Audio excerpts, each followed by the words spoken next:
A traffic alert for you before you head out the door Monday morning. Construction work is set to begin to replace the bridge carrying State Route 46 over Oneida Creek, linking the city of Oneida with the town of Verona. The project will replace the existing two-span bridge with a modern single-span structure.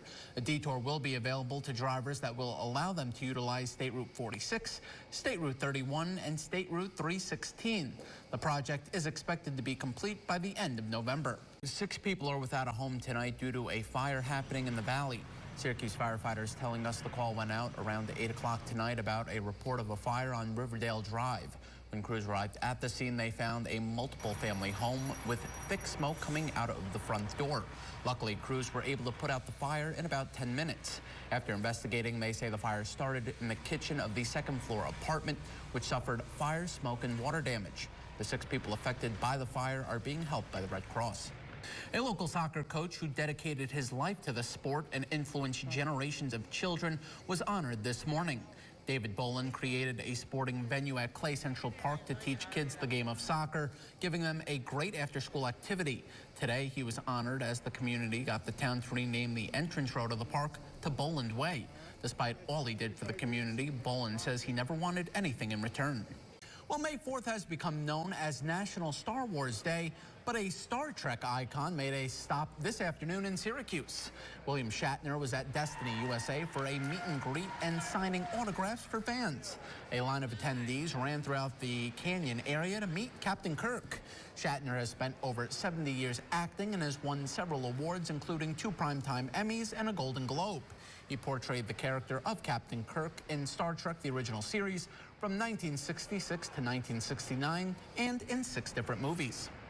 This is one of 16 headstones that was knocked over on Saturday afternoon when a pickup truck came barreling through the Plainville Rural Cemetery.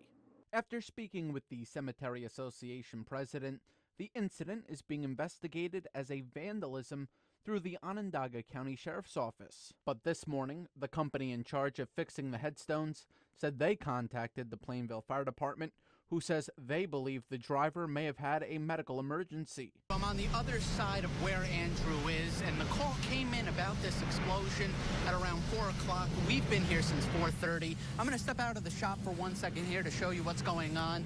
Things are kind of starting to slowly die down a little bit. EMS personnel and police are slowly starting to leave the scene. You can see back there, there's a blue tent. On the other side of that blue tent is where the crash had happened. When I first came on scene, I spoke with a few people who witnessed what happened, and they say that they saw a car crash into that garage. Again, that's on the other side of that tent, and they said they heard an explosion sound. Well, it wouldn't be a total solar eclipse without a party on Solar Street in Syracuse. Yeah, and that's where our Jeremy Skiba was earlier, and he checks out some of the folks that took in that party on Solar Street. Well, this was one party that was out of this world. Hundreds of people coming together at the Inner Harbor to take in the solar eclipse. Many of the eclipse viewers we talked with today traveled from out of state to be in the path of totality. Some traveled an hour and others over 3. Luckily for them, traffic wasn't an issue this weekend, and every mile taken to get to Syracuse was worthwhile for that 1 minute of totality. Syracuse Crunch getting ready to kick off the American Hockey League season this weekend. News Channel 9's Jeremy Skiba tells us about a new league mandate making the game safer for players. When the Syracuse Crunch hit the ice this weekend, fans will notice their favorite players will be wearing cut-resistant neckwear. The rule is now in place following the death of Adam Johnson last year, whose neck was cut by a skate blade in a collision. You don't really think about something like that happening, during practice or during a game. It's not really on your mind.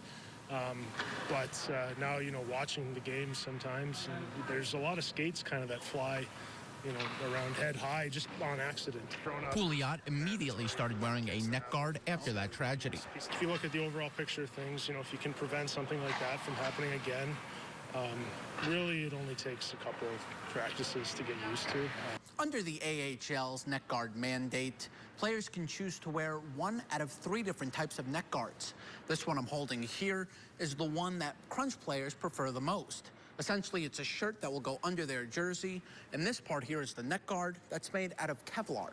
The way I see it is just one more device to protect our player that, have family and have life after hockey. And again, if it doesn't prevent for them from performing, but just protecting them, I just think it's great. Local youth hockey players are following in the Crunch's footsteps, wearing neck guards during their games. The amount of parents that have come up to me and thanked me for wearing it, and they say I make it look cool for their kids. That means a lot, and I think that's what we're trying to get to right now, make it normal to wear neck guards. And while the players vie to make the National Hockey League this year, the league doesn't have a mandate. I think maybe what they should consider is kind of like the half-shield rule, where you're grandfathered in if you've played games without it, and then newer players coming in have to wear it. Maybe they play with a rule like that. But I think it's only a matter of time, like I said, before it becomes normalized at all levels. Come crunch time, these players know they're safer now than ever before. From the Upstate Medical Arena, Jeremy Skiba, News Channel 9. It's my first time truly experiencing the New York State Fair. Now, I've been at the fairgrounds the last 2 days and have gotten a lay of the land, so I'm excited to finally check out some of the hot spots. So my first stop today is the Dairy Building, and obviously I know the milk bar is a huge hit every year, so I'm going to go get myself 2 shots of calcium. Awesome. Thank you so much. Appreciate it. Yeah, of course. Have a good day. You too. So I got my 2 shots of milk here. I got plain milk and I got chocolate milk. And for the first time, I am going to try both of them. So we'll do the plain milk first. I'm more of a plain milk fan, to be honest, than chocolate. I know that's not really usual, but here it goes.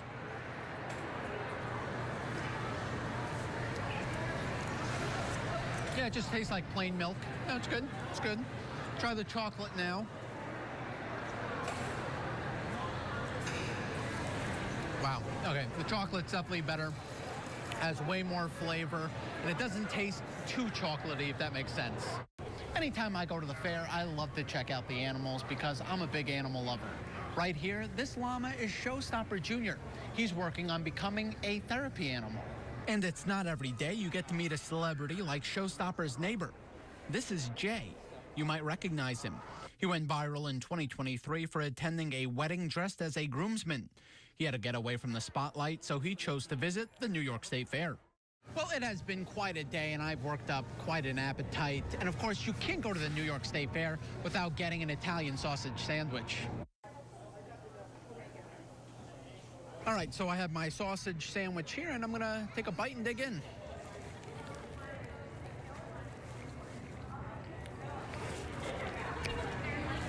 A delicious end to my first day at the New York State Fair. From the fairgrounds, Jeremy Skiba, News Channel 9.